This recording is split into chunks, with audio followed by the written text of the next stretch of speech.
bienvenue sur Boop Boop, le podcast sur l'allaitement qui va faire, nous espérons, du bruit. Moi c'est Hélène, pharmacienne. Et moi je suis Cassandre, médecin généraliste. Nous sommes de plus en plus nombreuses à allaiter nos petits cœurs sur des durées plus longues qu'avant. Si toi aussi, tu t'es embarqué dans cette aventure, si tu souhaites allaiter ou aider une personne qui allaite ou voudrait allaiter, ce podcast est fait pour toi. Tu y trouveras des conseils pratiques, des partages d'expériences, des témoignages, des séances de sophrologie, de relaxation ou encore de la rééducation du périnée. Oui, à écouter lors des tétés ou pas, le tout à travers notre regard de maman et de professionnels de santé. Nous avons créé ce podcast comme le podcast que nous aurions aimé écouter pendant une tétée, pour allaiter en toute sérénité, bien informé. Bonne écoute, c'est l'heure de la tétée. Bienvenue dans ce nouvel épisode de Boop Boop le podcast qui accompagne les mamans dans leur allaitement avec douceur, réalisme et parfois aussi un peu de chaos. Aujourd'hui, on va parler d'un sujet dont on parle encore trop peu, l'hyperlactation.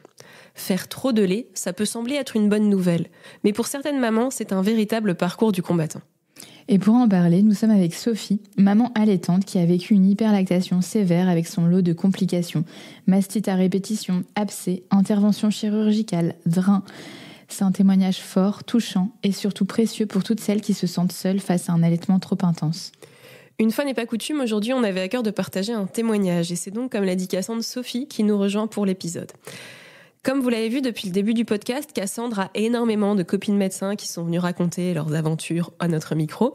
Et moi, j'ai pas de copines médecins, mais j'ai des copines virtuelles.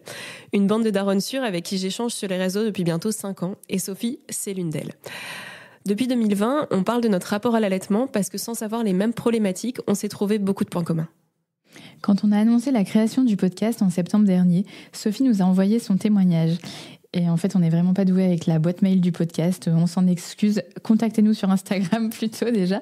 Mais on a découvert quelques mois plus tard son mail. Et là, on s'est écrit direct avec Hélène. On veut un épisode avec Sophie. Si la problématique du manque de lait est la première cause d'inquiétude des mères allaitantes, le penchant inverse est tout aussi difficile à vivre. Le fait d'avoir trop de lait, aussi connu sous le nom d'hyperlactation, peut être un véritable calvaire pour les mères qui y sont confrontées. Aujourd'hui, le témoignage de Sophie va nous permettre de développer comment et pourquoi l'hyperlactation survient, comment essayer de la réguler. Est-il possible de vivre un allaitement serein avec cette problématique ? C'est vraiment un témoignage fort, touchant et surtout précieux pour toutes celles qui se sentent seules face à un allaitement trop intense. Bonne écoute. C'est l'heure de la tétée avec Sophie. Sophie nous avait donc raconté son histoire sur les réseaux en tant que femme allaitante, femme inspirante, et elle nous avait tout inspiré et bluffé par son courage de perpétuer son allaitement au fil de ses maternités face à son hyperlactation qui, comme elle le dit, a gâché ses postpartum. Elle va nous raconter tout cela aujourd'hui et nous, on tentera de vous expliquer ce qu'est l'hyperlactation, ses causes, ses solutions. Bonjour Sophie et merci d'avoir accepté de venir nous raconter ton histoire. Bonjour. De rien. Alors, est-ce que tu peux te présenter ? Tu nous dis ce que tu as envie de toi, de ta famille, de ton métier. Et pour ton histoire d'allaitement, je pense qu'on va y revenir tout au long de l'épisode. Ouais, ça marche. Alors, donc je m'appelle Sophie, j'ai 36 ans. J'ai 3 enfants, de 9 ans, 7 ans et demi et le petit dernier qui a 4 ans. Et je suis dentiste. Voilà. Est-ce que tu peux nous raconter ta première histoire d'allaitement, du coup, avec ton premier enfant ? Donc oui, mon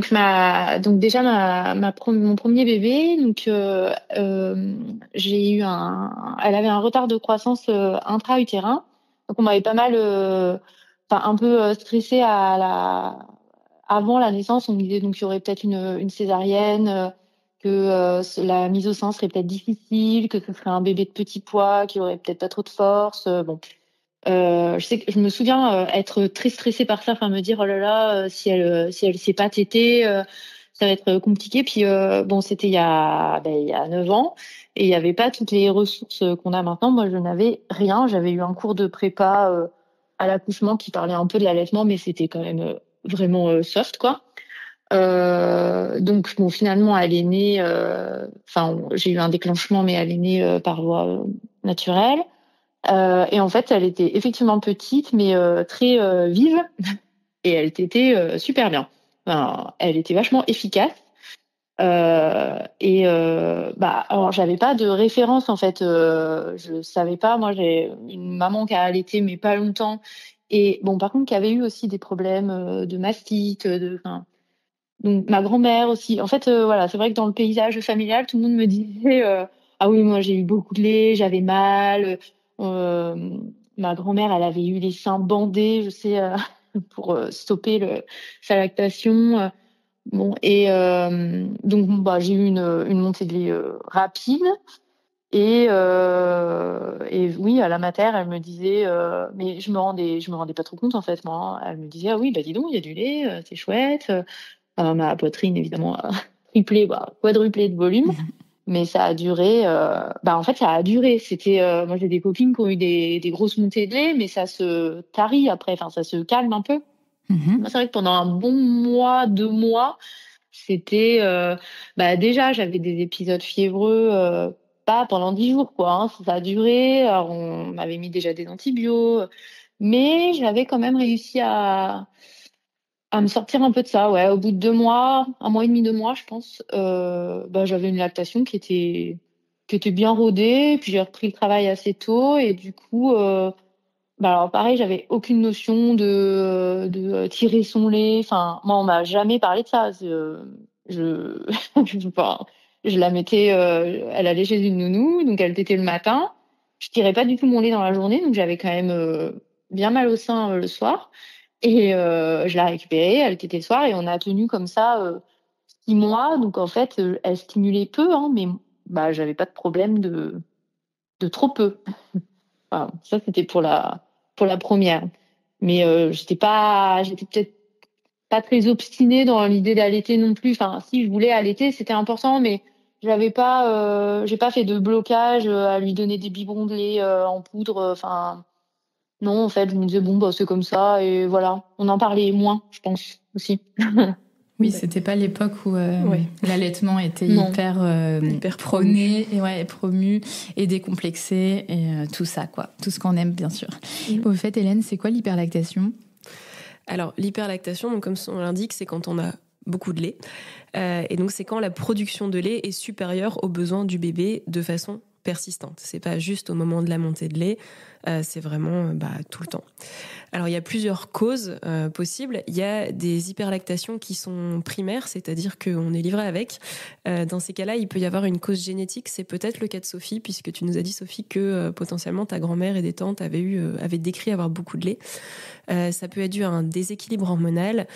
Et après, ça peut aussi être induit. Donc, par exemple, par une stimulation excessive. En fait, par exemple, si on va commencer à tirer son lait et qu'on tire trop, on a parfois le cas chez les mamans de prématurés, en fait, où on fait des lactations entre guillemets induites, puisque le bébé ne tète pas, donc on le fait au tire-lait. Et en fait, on va venir beaucoup tirer pour vraiment stimuler la lactation. Et finalement, on se met à produire plus que le besoin du bébé. Et donc, on se retrouve avec une hyperlactation induite. Et j'ai parlé de déséquilibre hormonal. En fait, c'est dans le cas en fait de l'hyperprolactinémie. Donc en fait, on a la prolactine qui est en excès et du coup, ça entraîne potentiellement cette lactation excessive. Donc en fait, pour numéro 1, si je résume, tu as eu 2 mois un peu de montée de lait permanente. Donc quand on sait ce que c'est que la montée de lait, on imagine un truc impressionnant, avec des épisodes de mastite. Mais à côté de ça, t'avais quand même repris le travail après. Et voilà. Après, ça, c'était à peu près régulé, quoi. Même si t'as jamais manqué. Ouais. Ok. Ouais, j'en avais beaucoup, mais voilà. Mais même ce que j'arrivais à exprimer, la sage-femme m'avait montré, elle m'avait fait des massages, là, au début, des trucs un peu hard, là, pour retirer, quand j'avais les mastites, pour le trop-plein. Donc, j'arrivais à me refaire ça, mais par exemple, je gardais pas le lait. J'avais aucune notion de... Ah bah ce lait, il est précieux, il pourrait servir, ne serait-ce qu'à mon bébé, quoi. Bah, non. Et tu t'étais préparée à l'allaitement ou pas du tout ? Bah, en fait, je me suis préparée, je voulais allaiter, mais il n'y avait pas vraiment de... Moi, j'ai eu un fascicule sur l'allaitement maternel à la mater, et en fait, personne m'a trop... Après, pour la deuxième, c'était différent, ne serait-ce que 20 mois après. En fait, c'est au moment où je pense, ça a commencé à...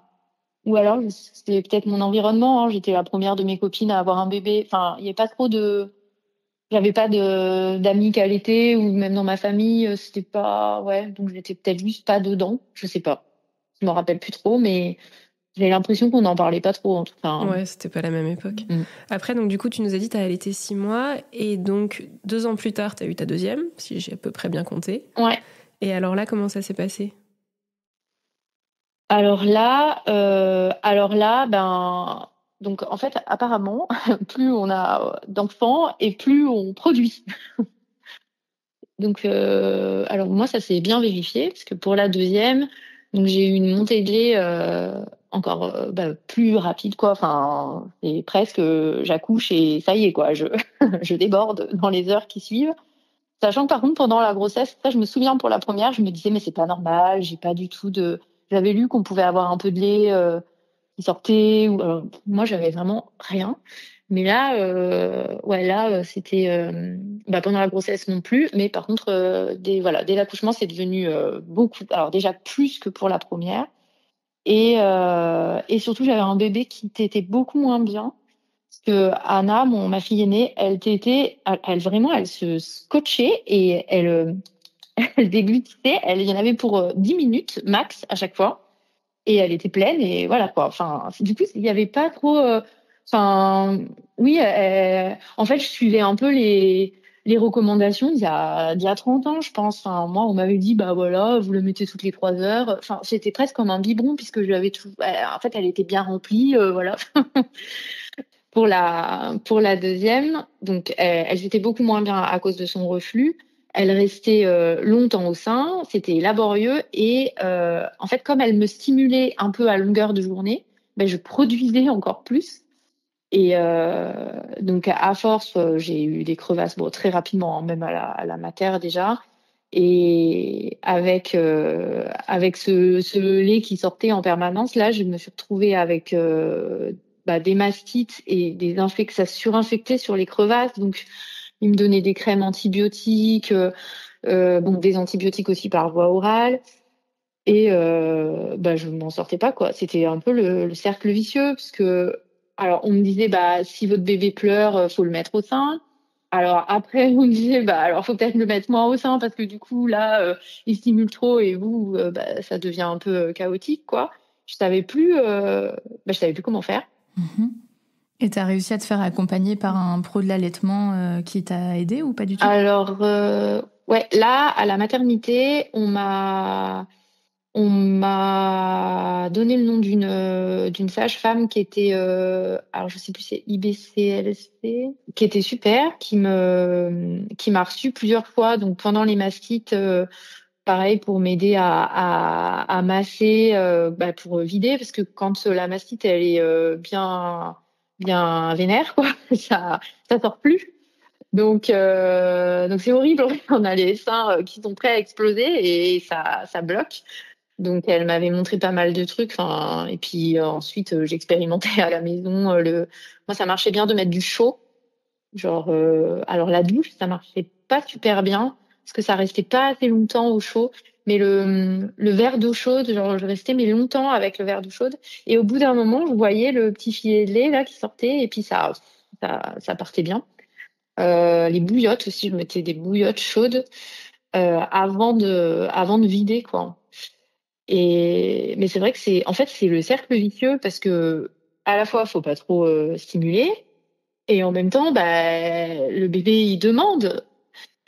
Euh, je savais, enfin ouais, c'était compliqué. Donc oui, elle m'a bien aidée et donc mais je sais pas, j'ai passé plusieurs mois, j'en ai eu pas une fois des antibiotiques, c'était sans arrêt quoi. Ça se calmait et pouf, ça revenait. Mm.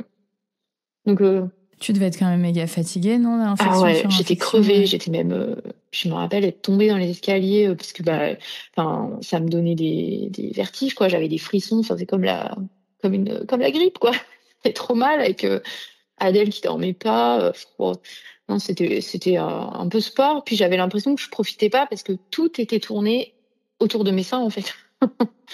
Enfin, et puis donc elle m'a bien aidée et bon au bout pareil de 2 mois et demi, j'avais l'impression que ça allait un peu mieux, mais c'était quand même fragile, c'est-à-dire même si je dormais sur le côté par exemple le lendemain, je me réveillais, pouf, j'avais un placard sur le sein et c'était reparti pour la fièvre, c'était vraiment enfin je dis dormir sur un côté, mais ça pouvait être juste la brassière d'allaitement qui m'appuyait un petit peu trop. Enfin, il y avait. ouais, j'ai l'impression que dès qu'on me touchait un peu le sein, en fait, il y avait un problème, quoi. Et puis finalement, donc ouais, j'ai eu une boule qui s'est formée dans le sein droit.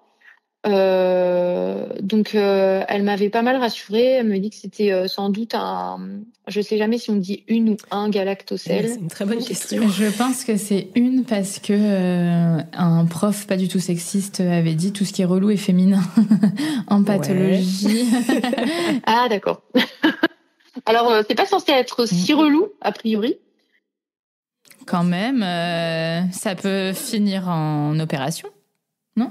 Non, bah du coup, c'est quand c'est une abcès. Parce que c'est relou, ça. Pardon, la bonne blague. Ouais, non, bah galactocèle, ça fait comme un canal bouché, ça fait dur, tu sais. Bah, alors, il m'avait fait faire une écho. Ouais. Alors là, pareil, c'était pas le clos, hein, parce qu'avec l'appareil d'écho, ça doit te faire mal. Je suis du lait partout.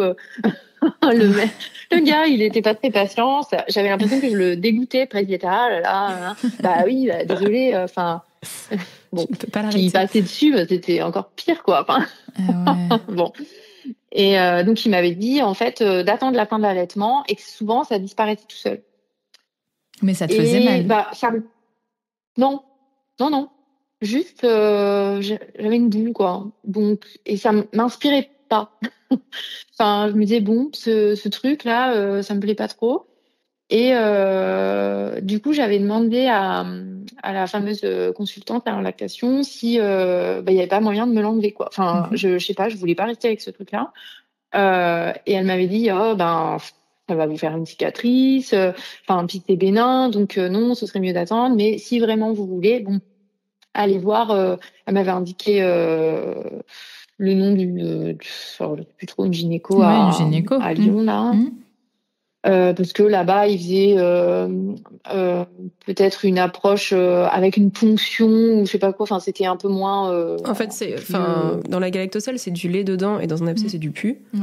Et en fait, les deux, c'est le même traitement entre guillemets. C'est idéalement, on fait une ponction sous échographie. Parce que l'autre possibilité, c'est dépend de la position en fait. Où c'est. C'est la chirurgie, mais du coup, qui a plus pas de conséquences néfastes, mais c'est plus long à cicatriser. Potentiellement, il faut arrêter l'allaitement. Ouais. Ma pote, elle a arrêté l'allaitement à cause de ça. Alors que sur une ponction éco-guidée, on peut continuer à allaiter. Il y a une cicatrice qui est plus jolie. Enfin, voilà. Donc, tant qu'à faire, c'est le traitement de référence, mais. Mais du coup, j'ai un peu. Faut trouver un rendez-vous et tout. Puis, je voulais pas attendre 6 mois, quoi.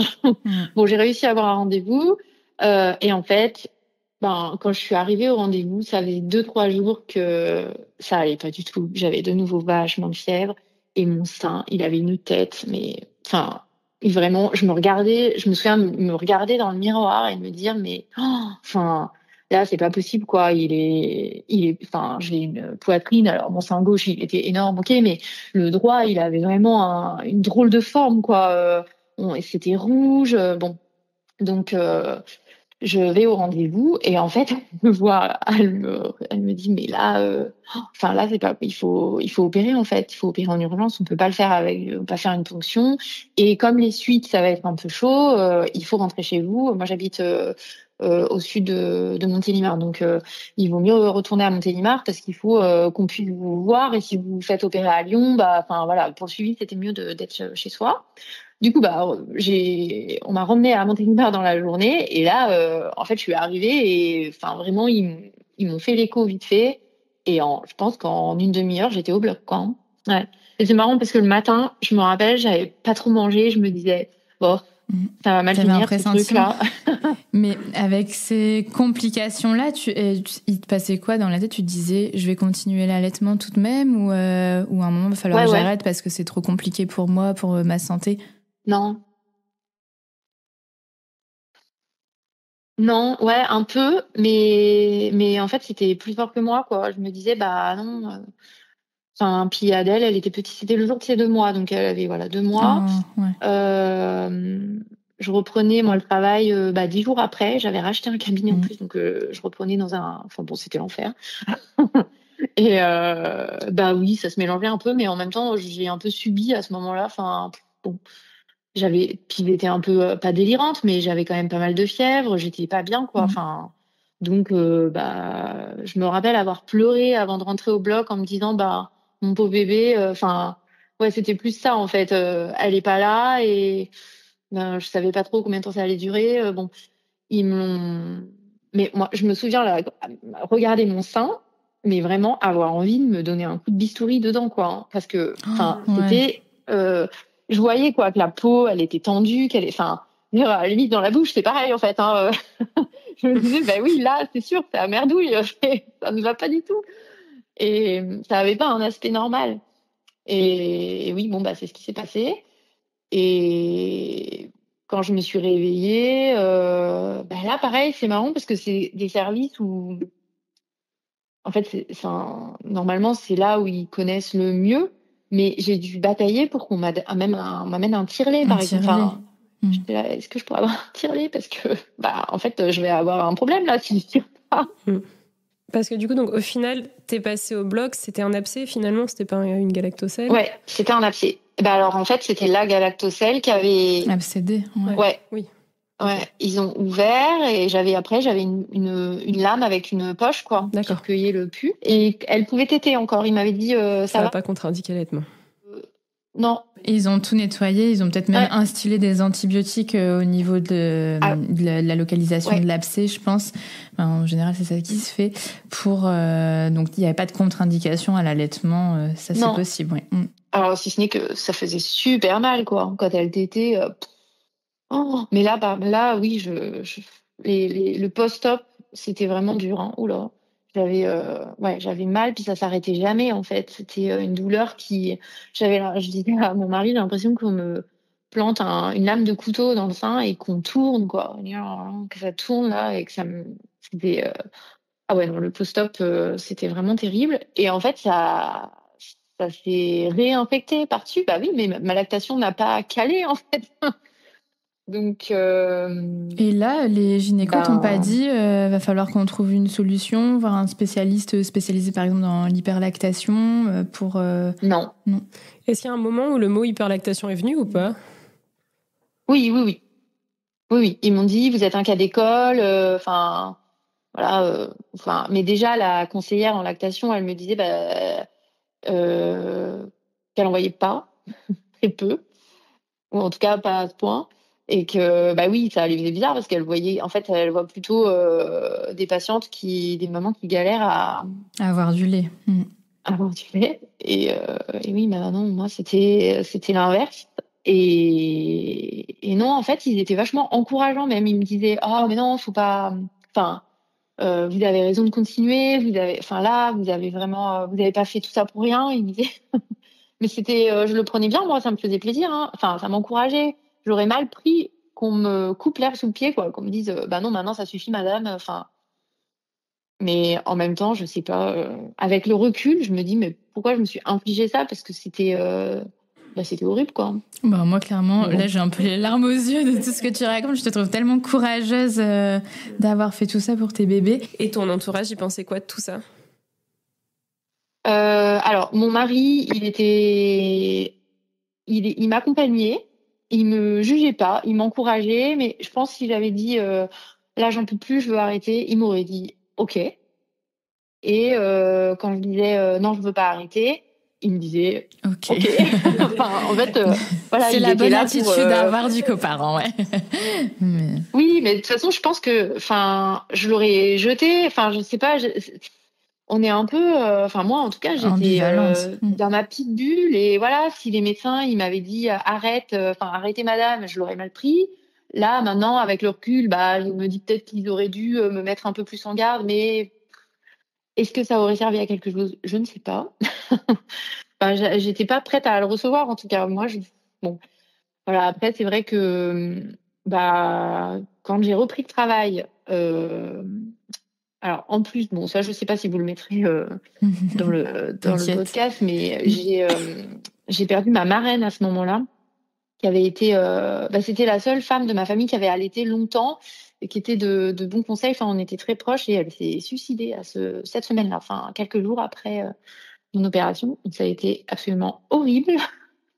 Et je pense que ça, plus ça, voilà, j'ai perdu pied, quoi. Hein. Clairement, j'arrivais plus, en fait, la reprise dans le cabinet où j'étais toute seule, où j'avais pas mes marques, où j'avais un chagrin, mais énorme sur le dos, les douleurs dire, entre les patients, j'allais vider ma poche là de. En fait, c'est pas possible, quoi. Il y a des gens qui me demandaient si j'étais malade. Je voyais bien que j'avais un truc, ça se voyait, quoi. Bon, il y avait rien qui allait. Et là, j'ai arrêté. En fait, je me suis dit là, quand ça a commencé à remerdouiller, parce qu'ils avaient repris la cicatrice déjà. Enfin, j'étais retournée à la mater, je sais plus, peut-être quelques jours après l'opération, parce que ça allait pas bien. Donc là, il m'avait remis sous antibio, plus sous le reste. Un soir, j'ai dit bon, en fait, on arrête parce que là, ça va pas, quoi. De toute façon, j'étais, psychologiquement dans un état qui me permettait plus de continuer, je pense. Donc voilà, ça s'est arrêté comme ça. Après, je sais pas s'il y avait pas eu la perte de ma marraine, bon, les choses auraient peut-être été différentes. Mais puis elle, j'avais des messages, elle était très soutenante avec mon allaitement. Et les derniers messages que j'ai d'elle, elle me dit prends soin de toi, il faut que tu donnes des biberons. Enfin voilà, elle m'avait fait. Et je pense je me suis dit bon allez. Et voilà. Et Adèle, ça s'est arrêté comme ça, un peu brutalement du coup. Je me suis dit allez stop. Je suis allée au bout. Ou peut-être un peu trop loin même. Enfin. J'avais une question. Parce que du coup, là aussi, tu avais repris le travail assez vite et tu avais envisagé cette fois-là de tirer ton lait ou pas du tout encore? Eh ben, je ne me souviens pas. Parce que du coup, c'est tellement flou. Mais en fait, alors moi, je tirais pas tellement, j'exprimais. Ouais, parce que en fait, quand j'appuyais sur mon sein, j'arrivais à remplir des biberons en 5 minutes, quoi. Juste en massant avec tes mains ou avec un tire-lait manuel? Ouais. À la main? Non, en massant. Waouh. Ouais. Comme une vache, quoi. Bah, vraiment. Et jamais les spécialistes, ils t'ont dit de faire un protocole, de tire-allaitement, tout ça pour drainer un petit peu. Enfin, t'as pas eu vraiment d'accompagnement. Ils t'ont encouragé, mais t'as pas eu d'accompagnement dans ton trop-plein, quoi.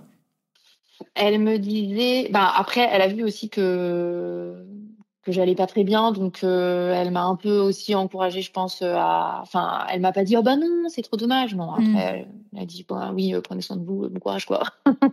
Mais je crois que le tire-lait, elle m'en avait parlé, mais que moi, j'étais pas... en fait, j'étais très hermétique, je voulais pas de ça, quoi. Tu nous dis que t'as arrêté assez brutalement, ça t'a pas fait mal, du coup? Parce qu'on sait que pas drainer, c'est un risque de mastite, ça a pas renvoyé le truc... Et du coup, je vidais manuellement. Enfin, voilà, j'allais presser mes seins régulièrement, pareil, au boulot, entre les patients et tout. Quand je sentais, donc elle m'avait dit d'essayer de diminuer jour par jour, je crois, le nombre de tirages, même si c'est manuel. Et ça s'est fait, mais j'ai pas du jour au lendemain, hein. Non. Mais bon, je pense que voilà, avec tout le reste, la fatigue de la reprise, la peine et tout, hop, j'ai un peu séché, peut-être plus vite que prévu, mais non, mais oui, ça a pris du temps, mais en fait, ça me faisait moins mal d'exprimer manuellement que quand elle tétait, où ça me faisait super mal, hein. Elle tétouillait, Adèle, elle me pinçait, enfin, puis elle semble, non, c'était pas des tétés efficaces comme sa grande sœur, donc en fait, quand je la mettais au sein, enfin. Et donc, Hélène, c'est quoi les symptômes classiques de l'hyperlactation? Alors pareil, on en a un petit peu parlé. Donc il y a des symptômes chez la mère et des symptômes chez le bébé. Alors chez la mère, ça va être, comme Sophie l'a bien décrit, des seins tendus en permanence, des fuites. On a souvent un réflexe d'éjection fort qui est associé, et les conséquences de ces seins tendus en permanence parce que insuffisamment drainés dans le sens où ils sont toujours pleins. Donc c'est ce que Sophie a décrit, les mastites et les abcès. On a aussi du coup des signes chez le bébé, on en a parlé, donc c'est un bébé qui va avoir des régurgitations fréquentes à cause encore une fois du trop-plein. C'est un bébé aussi qui peut refuser le sein parce qu'en fait ce trop-plein fait que la succion est mal adaptée ou c'est pour lui difficile parce qu'il reçoit vraiment un trop-plein de lait, donc il faut quand même pouvoir le gérer. Donc ça va être des refus de sein, des tétés qui peuvent être compliqués, des bébés qui se tendent, qui hurlent au sein. Et on en a également parlé, c'est des coliques, puisque trop de lait, trop de lactose, pas assez de digestion du lactose, et donc des selles explosives. Et on a aussi un tableau clinique. Alors encore une fois, là, je donne des des indices de diagnostic, mais on n'a pas forcément tout le tableau à cocher. Et on a aussi un tableau clinique qu'on peut parfois retrouver, on ne va pas forcément penser à une hyperlactation, c'est au niveau de la courbe de poids des enfants. Alors on se retrouve parfois avec des enfants qui ont des courbes de poids exponentielles parce que en fait beaucoup de lait, donc ils prennent du poids très très vite. Et puis on va pas forcément consulter, et puis on va se rendre compte au bout de quelques semaines, voire un mois, qu'il y a un changement de couloir, une chute de poids. Et en fait, ça, c'est parfois dû, en fait, parce que donc, la mère a une hyperlactation. Donc, le bébé ne fait pas forcément d'effort de succion parce que ça lui tombe tout cru dans le bec.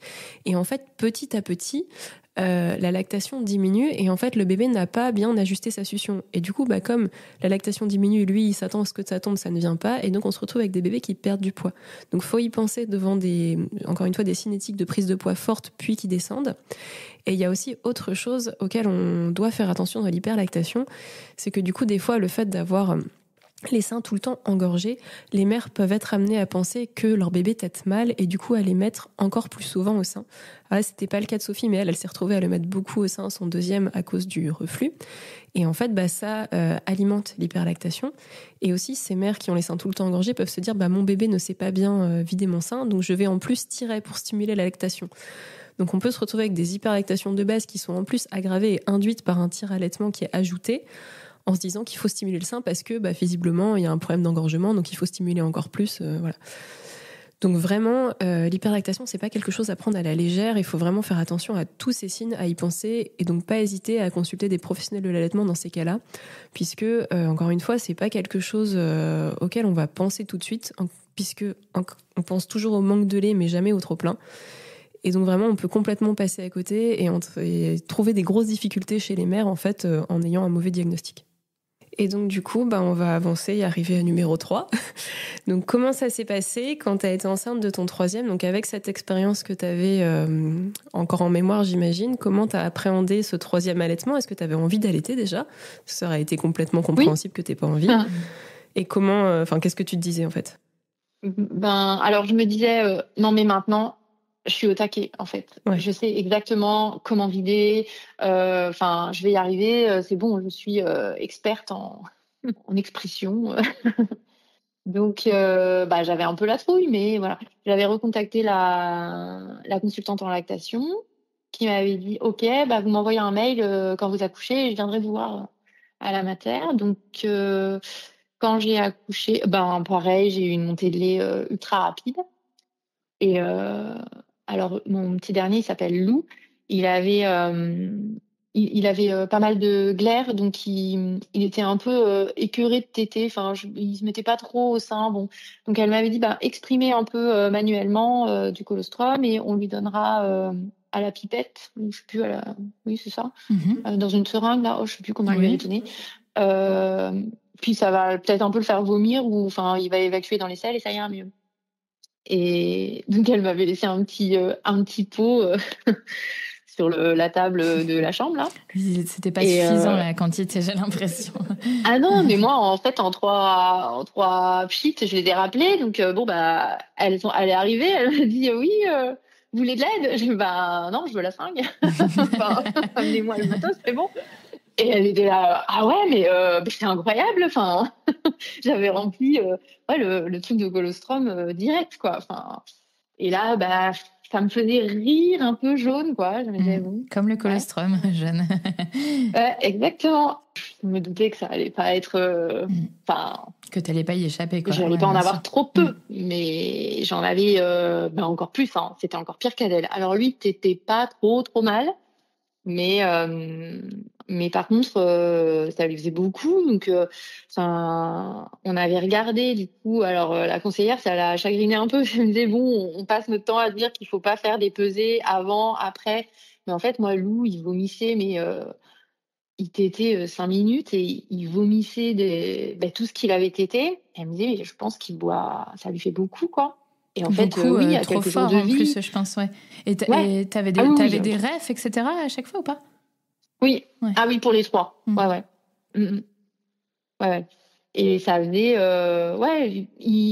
dans ses premiers jours, c'était des tétés de 120 en 5 minutes, quoi. Et il vomissait direct. Donc après, il reprenait, donc ça restimulait. Donc c'est un peu le cercle vicieux. Donc là, pareil, j'ai eu la première mastite à J5, je crois, un truc comme ça.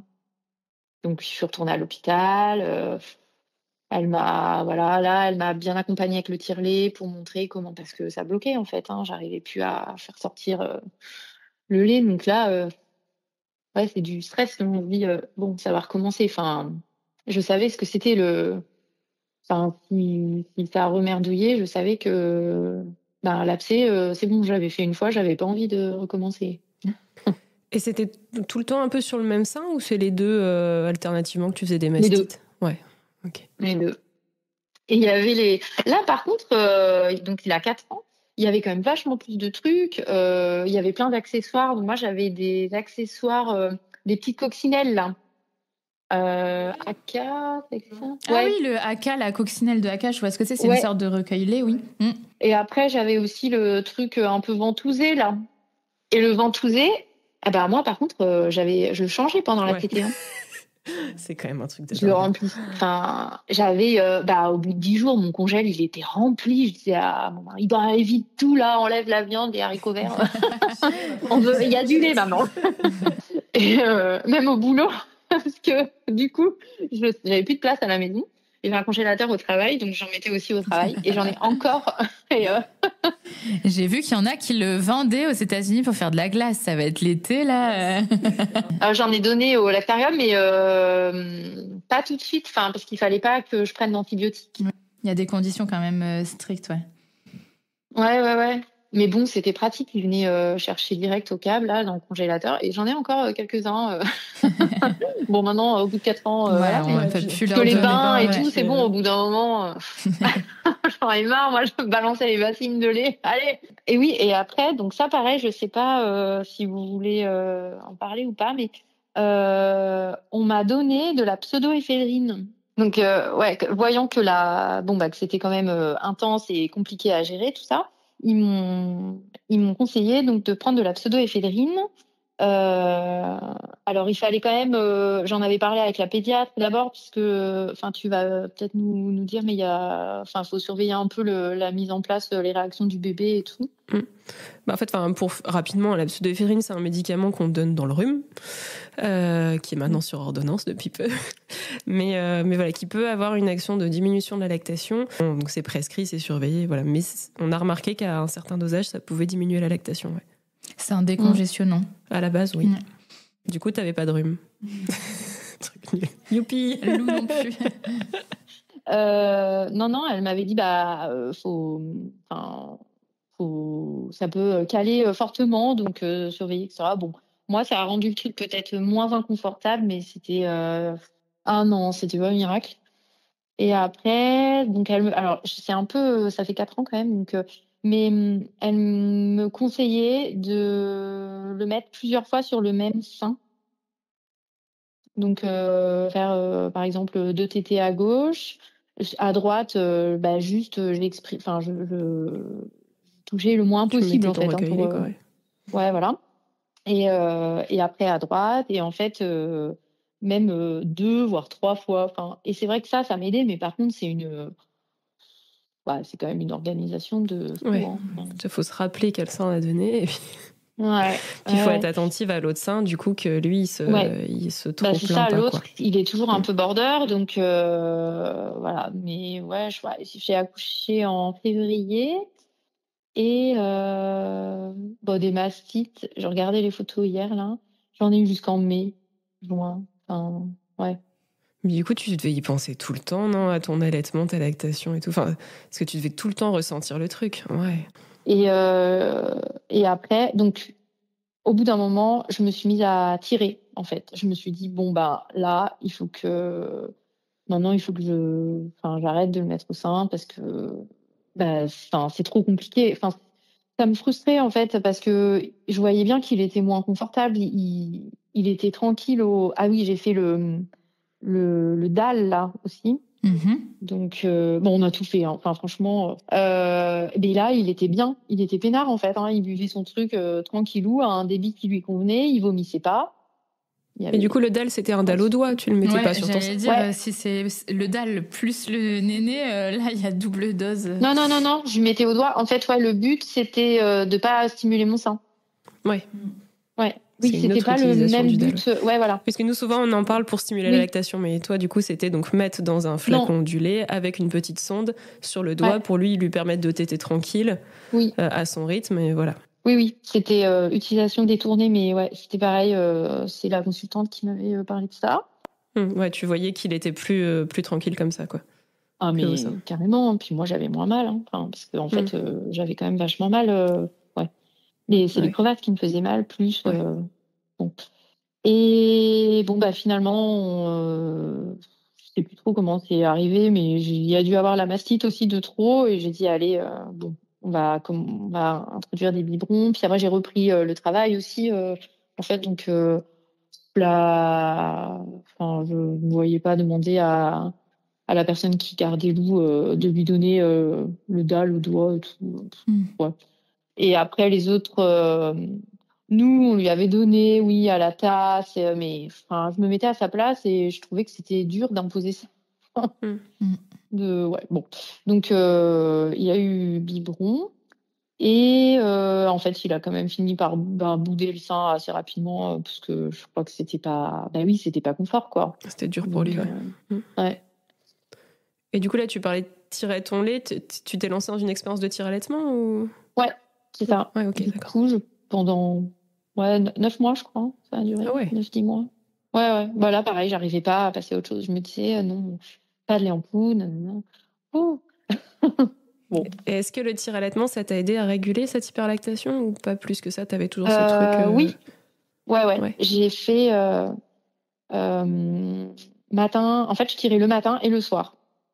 Donc, j'ai mis du temps à réussir à avoir ce rythme, mais j'avais toujours... il y a des tirages où j'avais 700 millilitres. Là, j'ai des photos. Mais non. Ah ouais. Mais juste en stimulant 2 fois, quoi. Même, en plus, c'est l'année où on s'est mariés, parce que donc il est né en 2021, on devait se marier en 2020 au départ. Oui, mariage Covid, on connaît, pareil, nous deux, c'était ça, ouais. Et oui. Et avec Hélène, on a fait faire notre robe. On a la même créatrice. Ouais. et là-bas, donc on avait pris les mesures avant le mariage en 2020. Donc elle me dit en 2021, écoute, t'as pas. Je suis malade, enceinte, donc je prends très peu de poids. Elle me dit, écoute, tu n'as pas bougé, par contre, tu as pris 10 cm de truc de poitrine. Donc, 10 cm, ouais. Oui, parce qu'on était passé de la robe à porter sans sous-vêtements à... Bon, alors je vais te donner une référence de soutif. En fait, je sais pas si t'avais essayé ta robe avant moi, mais parce que moi, la première fois que j'étais chez Marion, elle te dit, genre tu te mets toute nue pour essayer les prototypes, et j'avais dit, je garde mon soutif parce que j'allaite encore, je veux pas tâcher les robes. Mais en fait, j'avoue que si t'étais passé en moi, elle aurait dit, ouais, garde ton soutif. Ouais. Moi, je gardais mon soutif, mais je tirais, en fait. J'arrivais, parce que du coup, c'était à Paris, donc il fallait... Alors, c'était bizarre, tu sais, on pouvait pas aller dans les bars et tout, bon. Donc, je tirais un peu dans la rue, genre entre deux poubelles. C'était bon.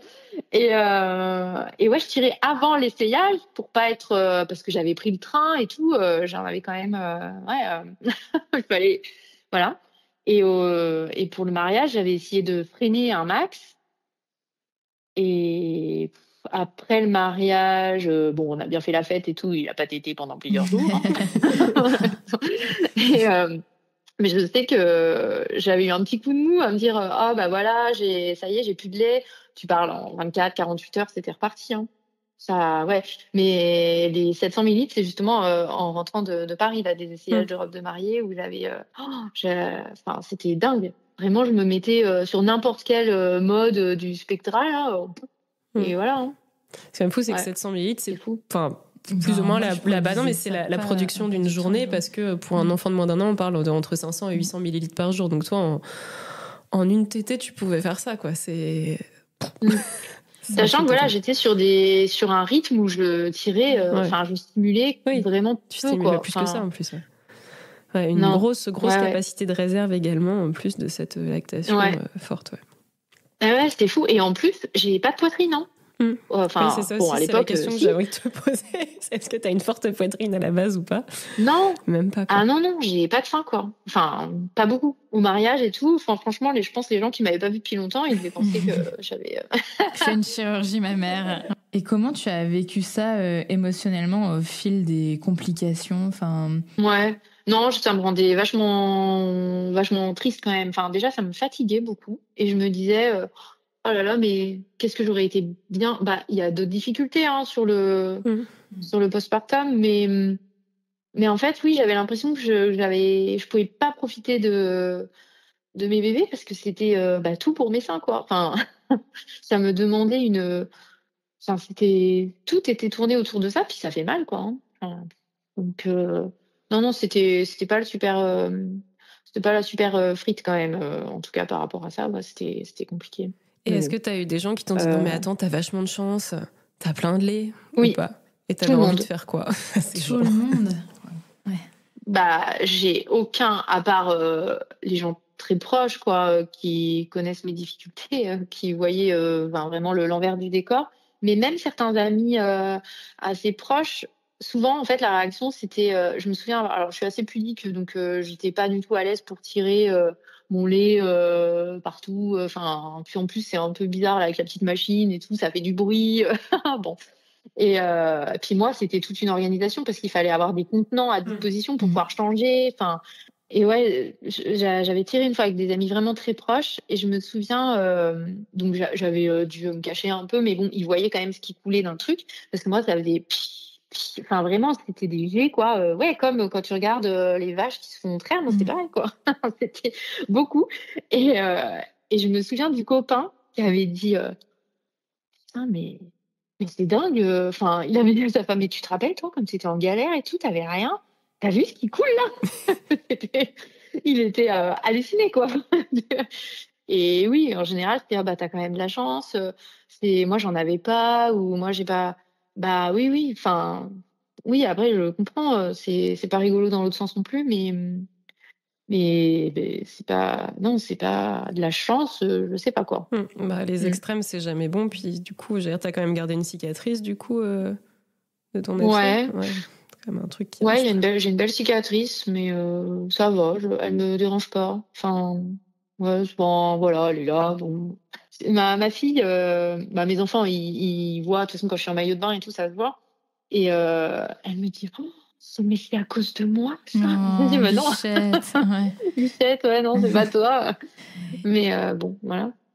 Et mes enfants, pareil, hein, les dessins qu'ils faisaient, c'était maman avec ses gros tétés, le lait, Avec des fontaines. Ouais, bah oui, enfin, ouais. Ils ont eu particulièrement des coliques ou pas du tout, tes enfants? T'as peut-être pas de souvenirs ou des selles un peu explosives ou quoi? Et oui, bah Adèle, elle avait même pas mal de reflux et tout, donc pas. Ouais. En fait, quand il y a une hyperlactation, du coup, ils prennent beaucoup de lait, a priori. Il y a beaucoup de lactose qui arrive, en fait, et plus que ce que l'intestin peut traiter, peut digérer. Et du coup, c'est pour ça que souvent, dans les diagnostics d'hyperlactation, on va retrouver ça, on va retrouver des selles vertes, mousseuses, explosives chez l'enfant, et donc beaucoup d'inconfort digestif. Et ça peut nous aiguiller sur le diagnostic. Mais ouais, c'est lié. Et après, tu parlais des reflux, mais bah, pareil, en fait, le reflux, ça peut être un trop-plein. Et donc, bah, forcément, si le lait arrive très vite, plus le rêve, bah, ça peut déclencher plus de reflux. Donc, c'est aussi des signes qui peuvent alerter chez le bébé pour se poser la question de la lactation de la mère. Ouais. Je crois, pour diminuer un peu le rêve, en fait, je recueillais un peu de lait où j'exprimais à la main Avant, le début. Ouais. Ouais. Et après, je mettais au sein quand c'était un peu moins vénère. Mais bon, c'était quand même. Et on t'a jamais parlé de Mais bout de oui, sein? oui, ils avaient. Si, oui, oui, oui. Mais en fait, c'est pareil. Ça, du coup, il y avait tellement de lait que ça se remplit très vite. Ça, donc, Ça a éjecté le bout de sein. c'est ouais pour Anna, pour ma première, ça m'avait bien aidé. Et pour les deux autres, pas du tout. Puis comme j'avais des crevasses vilaines et tout, j'avais un peu, enfin, je les stérilisais et tout à chaque fois. J'avais peur que ça entretienne l'infection, enfin le fait que ça macère un peu. Enfin, Ouais. Parce que le bout de sein, ça peut limiter un REF ou ça peut diminuer la lactation. Donc c'est vrai que dans l'hyperlactation, des fois on le conseille. Et puis aussi quand on a une crevasse, ça peut faire effet écran et éviter que ça refasse mal à chaque tétée. Mais c'est sûr qu'à côté de ça, il faut hygiène irréprochable. Et voilà, ça reste la crevasse, ça reste une porte d'entrée et tu rajoutes une interface. Donc c'est pas à toi que je vais apprendre ça. Mais voilà, mais c'est vrai que c'est des fois une piste qu'on va conseiller dans cette indication-là, quoi. Mais bon. Alors, on a un peu abordé avec Sophie, elle, ce qu'elle avait fait pour ajuster sa lactation. Cassandre, est-ce que tu peux nous rappeler un peu qu'est-ce qu'on fait en cas d'hyperlactation ? C'est quoi les conseils qu'on peut donner à une mère qui souffre d'hyperlactation ? Oui, alors Sophie, elle l'a bien décrit. À son 3e allaitement, on lui avait conseillé de faire un seul sein sur plusieurs tétées, donc en général sur 2 tétées, et l'autre, on peut exprimer ou tirer son lait de l'autre côté pour juste le drainer. Faut vraiment être très attentif aux signes d'engorgement mammaire, ne surtout pas espacer les tétées sans tirer. Et c'est vrai que souvent, en cas d'hyperlactation, on a un réflexe d'éjection fort. Donc ça, on peut conseiller le bout de sein, qui peut réduire un petit peu le débit et aussi la lactation. Donc ça peut être double effet qui se coule. Mais c'est vrai que des fois, c'est pas bien toléré le bout de sein parce que notre jet est trop fort et du coup, il se remplit trop vite le bout de sein. Il peut être éjecté ou le bébé peut mal téter et lui n'apprécie pas la tétée. Donc vraiment, en fait, c'est s'écouter, éviter les engorgements, les mastites du cou, les abcès. En revanche, espacer les tétées, ce n'est pas une bonne idée parce que c'est un risque de complications assuré. Après, c'est vrai que quand on veut sevrer, on va espacer les tétées, mais là, bien se drainer entre deux. Par exemple, une expression manuelle sous la douche, ça peut vous aider. Le principal conseil qu'on peut donner, c'est vraiment se familiariser avec l'expression manuelle. On le dit souvent, mais se préparer à l'accouchement, c'est super, mais c'est aussi important de se préparer à l'allaitement et pourquoi pas demander à la sage-femme de vous montrer comment on exprime du lait de manière manuelle avec ses mains. Donc ça, c'est bien. Et aussi, conseil numéro 2, c'est se fournir en recueil-lait, qui peut être vraiment un plus là en cas d'hyperlactation. Faire de la place aussi dans son congélo, c'est pas mal. Mais non, ça c'est rigolo, mais en vrai, c'est pas drôle. Mais voilà. Ouais, vraiment, en fait, du coup, être très attentive en fait aux signaux de trop plein. Jamais chercher à vider entièrement le sein. On peut potentiellement essayer de diminuer un peu cette hyperlactation, la réguler au fil du temps, mais c'est long, il faut en avoir conscience. Et c'est vraiment en faisant ça, en vidant un tout petit peu le sein pour que le sein se remplisse moins au fur et à mesure et vraiment arriver au fur et à mesure à diminuer cet excès. Un rythme de croisière et surtout être bien accompagné parce que ça peut être vraiment un plus dans la limite des complications. Et aujourd'hui, tu portes quel regard en fait sur tout ça ? Est-ce qu'il y a des... Enfin, t'en as un peu parlé tout au long de l'épisode, mais est-ce qu'il y a des regrets ? Tu dis j'aurais pu faire autrement ou pas ? Est-ce que tu envisages le 4e ? Alors, le 4e, non. Alors, je pense que si j'avais pas autant galéré avec l'allaitement, j'aurais été plus attirée par le petit 4e. Mais en fait, rien que de penser à ça, je me dis oh non. Parce que je sais par contre que même si là je porte en fait j'ai un peu de la peine quoi. Je me dis pourquoi enfin, mais si c'était à refaire, je sais que demain tu me mets à la maternité avec mon nouveau-né et en fait c'est plus fort que moi. Enfin c'est je veux mon bébé là quoi. Enfin je sais pas. C'est même le fait voilà de tirer et tout, j'avais l'impression que je réparais quelque chose alors que j'avais rien à réparer, mais enfin c'était déjà ça m'allait pas quoi, j'étais triste de ça, enfin je trouvais ça triste alors que sur les autres bébés bah je m'en fiche quoi, enfin je me dis pas moi j'ai plein de copines qui n'allaitent pas ou qui ont allaité peu ou enfin mais j'ai pas d'avis.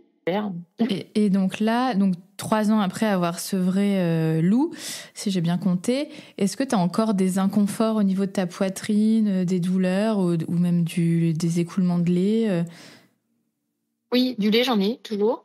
Alors, je cherche pas, mais de temps en temps, je check pour voir. Et oui, j'en ai. Je sais pas combien de temps ça peut durer, mais parce qu'il a 4 ans quand même. Pour les autres, ça s'était arrêté quand je tombais enceinte. Mais bon, comme là, ce n'est pas prévu. Oui, il m'avait mis aussi une pilule, je crois, contraceptive, mais ça. Ouais, bah, enfin, une fois que la lactation est établie en soi, ça fait pas grand-chose, ouais. Mais c'est vrai que oui, la progestérone, ça peut diminuer un peu la lactation, mais encore une fois, ouais, dès que c'est établi, et toi, je pense qu'elle est établie en continu, ça risque pas de changer Oui. grand-chose. Mais c'est fou, bah écoute, on t'appellera à la ménopause, tu nous diras si c'est fini ou pas. Mais Ouais, ça y fou est. quand même. Mais il n'y a pas. Quand Ouais, c'est incroyable. je vois des nouveau-nés qui pleurent et tout, ça me picote quand même. Hein. Waouh. Ça, je sens. Et quand tu te touches ta poitrine, tout ça, t'as des douleurs ou Non, non? non. Mais par contre, si, en fonction de mes cycles, les périodes où j'ai la poitrine plus sensible et tout, je ne supporte plus d'avoir mal au sein. C'est pas des douleurs horribles. Enfin, c'est plus de l'inconfort, quoi. Mais c'est vraiment, mes seins, j'aime pas qu'on me les touche. Même dans la vie intime et tout, c'est devenu vraiment Ouais, ton c'est rapport une au sein partie. avec tes seins a bien changé, quoi. Ouais. Ah oui, non, en fait, ils m'ont fait trop mal. Et même, je dors. Parce que à cette époque-là, du coup, quand je dormais sur le côté, j'avais toujours des problèmes, voilà, pour peu que mon sein soit un tout petit peu écrasé ou quoi, je me retrouvais avec un placard rouge le lendemain. J'avais pris l'habitude à ce moment-là de dormir les bras relevés derrière la tête, quoi. Et ça, je le fais toujours. J'ai gardé l'habitude. Par contre, ça me fait mal au bras et au cou. Ouais, j'allais dire, moi je Mais fais ça, je pense que je mets 4 jours à m'en remettre de cette position de dodo, mais ouais, waouh. ouais.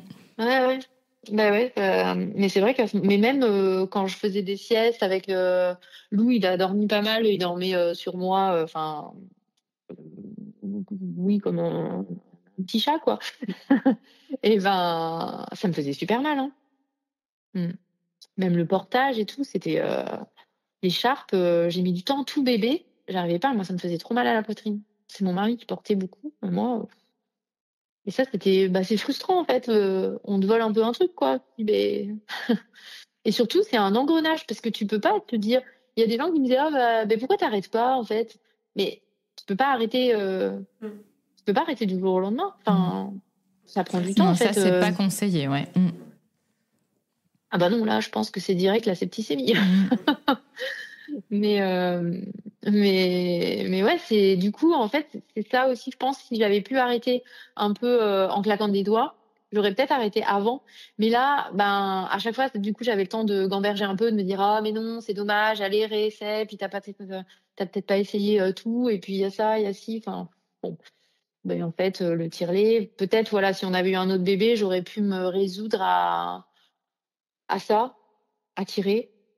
Ouais, ça aurait peut-être été le mieux. Et elle me l'avait un peu dit, la conseillère en lactation. Elle avait essayé un peu de m'emmener là-dedans, mais j'étais pas très réceptive, quoi. Oui, c'est une grosse organisation aussi, le tir à allaitement exclusif. C'est ton choix, en fait, hein, bien sûr. Mais c'est quand même, enfin, dans tout ce que tu nous dis, c'est quand même très, enfin, je sais pas si c'est beau le terme, mais en tout cas, ça illustre toujours bien ce qu'on dit qu'allaiter, c'est un choix qui est personnel et qui doit, enfin, te convenir. Et voilà, et c'est que là, en fait, ce que tu me dis, c'est que tu aurais fait un quatrième, tu n'aurais jamais envisagé de couper la lactation dès le début, ce qui est possible. Hein. Quand on ne veut pas allaiter, on peut carrément Ouais. envisager, voilà. Non. Non, toi, ça faisait vraiment partie de ton truc. Tu avais besoin d'allaiter tes enfants, même en sachant tout ce que ça pouvait t'apporter de, entre guillemets, négatif. C'est quand même... On voit là que la relation à l'allaitement, c'est un truc qui est complexe, qui est personnel, qui est voilà. Et c'est pour ça qu'il faut jamais interroger les choix des mères et les soutenir. Faut les soutenir, ouais. Mais c'est rigolo parce que c'est pas voilà, à part ma tante, ma marraine qui était bien branchée à l'allaitement, le reste de ma famille non, en fait. Enfin, mais même du côté de mon père, parce que je crois qu'il y a quand même un côté un peu génétique, quoi. Enfin, mais j'ai une tante aussi, la sœur de mon papa, elle a eu pareil beaucoup de lait et tout. Donc en fait, des deux côtés, il devait y avoir. Il m'avait dit, le chirurgien, autrefois j'aurais été nourrice ou je serais morte. Il m'avait dit ça. Il m'a dit, vous auriez été nourrice ou vous seriez morte. Ok, bon très bien. Bon, nourrice, c'est bien comme carrière. Mais je me souviens que ça m'est arrivé plusieurs fois de me dire, mais il y aurait pas des bébés là qui pourraient venir Enfin, c'est un peu bizarre dit comme ça, mais me téter, quoi, me vider les seins parce que, ça suffisait vraiment pas. Mais bon, alors j'avais dit d'ailleurs à la conseillère, là, il m'aurait peut-être fallu des jumeaux, des triplés. Ouais, mais ça. Elle me dit, mais non. T'aurais eu plus de lait parce que t'aurais été plus stimulée. Ouais. Ouais. C'est ça, elle m'avait dit ça, j'avais dit, oh mon Dieu, non. Bah alors, je retire ce que j'ai dit. mais oui, mais même à la mater, elle me disait, oh là là, ben là, il y en a qui galèrent un peu. Franchement, vous pourriez nourrir tous les deux. Voilà, en tout cas, merci beaucoup, Sophie. C'était chouette d'en parler. Merci pour ton expérience parce que vraiment on s'en rend pas compte quoi. Enfin quand on te parle d'hyperlactation, tu fais oui il va y avoir beaucoup de lait, bon fine, t'as qu'à tirer quoi. Et en fait c'est vraiment ça peut être un calvaire au quotidien et en plus toi tu l'as fait 3 fois, que c'est de pire en pire et que t'as et ça, mais ça diminue après. Oui ça quand même ça finit par avec se calmer l'âge un petit peu Ok. M'a refait le 4e à partir de je sais plus quel âge. Oui, voilà, il faudrait que je fasse un test. Mais non, c'est bon. Bon, en tout cas, merci. Moi, je te tire vraiment mon chapeau. Je suis admirative de ta résilience parce que là, c'est clairement ça. Sur tes allaitements, d'allaiter coûte que coûte malgré tes soucis de santé pour subvenir aux besoins de tes enfants. Moi, je trouve on devrait te canoniser, je pense. T'es comme Annick, une de mes idoles de l'allaitement. Ouais. Pour conclure, l'hyperlactation, c'est vraiment un sujet quand même tabou, on n'en parle pas assez, parce qu'on a l'impression qu'avoir trop de lait, c'est une chance, mais pour certaines mamans, comme Sophie, c'est une vraie épreuve. Merci à toi, Sophie, pour ton témoignage sincère et puissant. Moi, j'ai versé ma petite larme plusieurs fois, j'avoue.